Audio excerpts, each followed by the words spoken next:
Good afternoon, it's Justin with the Orange Beard, proudly wearing my I voted sticker.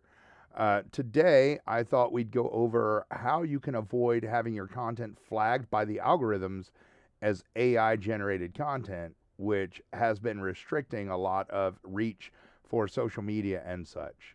So, we're going to go over that today, and hopefully, by the end of this, you'll know exactly how to get your content to be very, very human, and not only human, but like your writing, like your style. We're going to call it the voice filter, and I will show you exactly how to do that in both the API and your standard ChatGPT.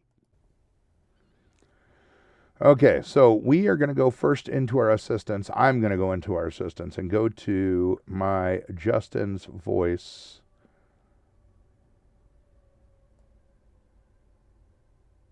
Which is in my other projects. It's in my automation tools because I use it for my automations. There it is. And what I'm going to do is I'm actually going to copy all of this, and you'll have this copy pasted. This will be in the description of the video. And then I'm going to go to my standard chat GPT. We're going to start a new chat, and we're going to paste that in there. And we're going to say, this is a voice filter for content, right?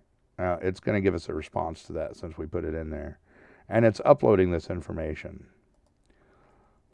I am going to feed you some writing, and I want you to restructure the prompt to fit the new voice style as it continues to do this thing here. All right. Now we tell it that, and now we go and get some of our writing. In this case, we're actually not going to grab our writing. We're going to go grab the writing of somebody whose voice we wanted to emulate. So I'm going to go to my network. I know there's a couple of people who write really good style long form posts. And I'm going to use LinkedIn because of those long form posts. We're going to go to KD because KD writes some really good long form content. KD, if you're watching this video, I promise I'm not using this for evil. You know me well enough to know that. All right, so we're going to go to some of his posts, and we're going to go to the written post. We're going to copy, right, and then paste it into our ChatGPT. And then what we're going to do here is you'll hold shift and hit enter to guarantee it doesn't put that through. We're going to put the 3 dashes. That tells it it's the end of a thing, right? And then we're going to go back over here, and we're going to get another piece.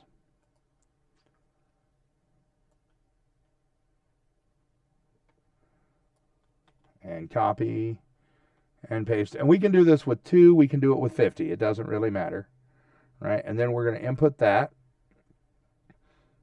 And it's going to get me...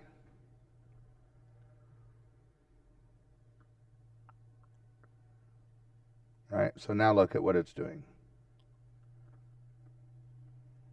It's actually rewriting them in my voice. Right?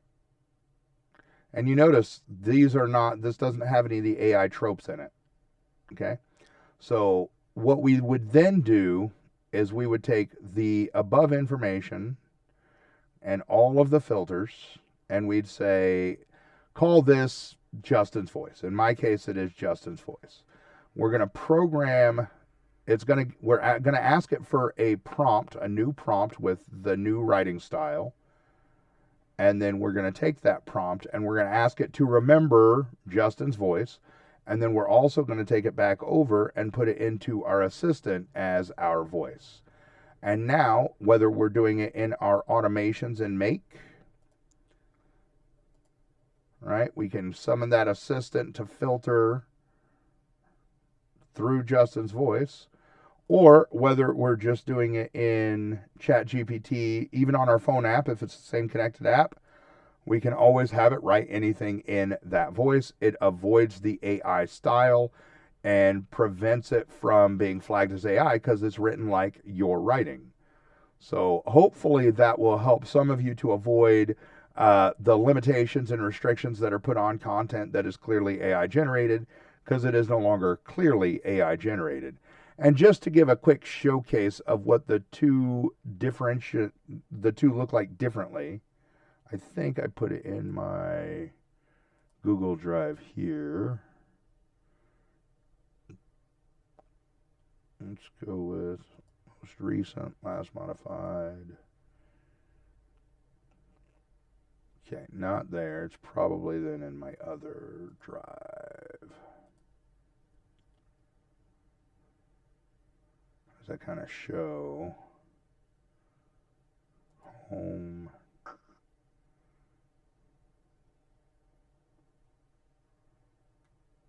Maybe not. I might have put it in the other drive. It's going to be in one of these things, I swear. All right.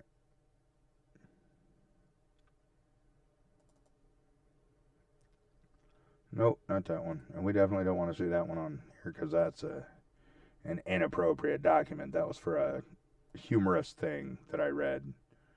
All right, let's go back to home. Maybe here. Nope, not there. We'll find it, I swear. Started at the bottom. There we go. That's the one. Okay. So we had AI write this. Started with a demo, watching Google Assistant effortlessly schedule a hair appointment. And if you look at some of the wording here, it's very dry. And then I asked it to go ahead and run this through Justin's voice. And literally, that's all I do is say, run it through Justin's voice. And then it gives it a little more sass, a little more humor, a little more cheekiness. And that is where we see the benefit of using this voice. Because this, if you read through it, you're going to see a lot of the things that are AI triggers. They trigger the algorithm to say, this is AI. Right? Today, our AI cold calling solution is far more than a call automation tool. Then we come down here to the same line. The cold calling AI was a first big leap, but it's just the beginning. Right? It changes the way that it structures the wording so that it fits your style rather than the AI's style. And that's going to help it look more human, look more natural, and then you're going to have a much easier time getting your content put out. I'm Justin Hughes with the Orange Beard, and I hope you've enjoyed this. Go ahead and like and subscribe if you want more content on how to better use AI automations.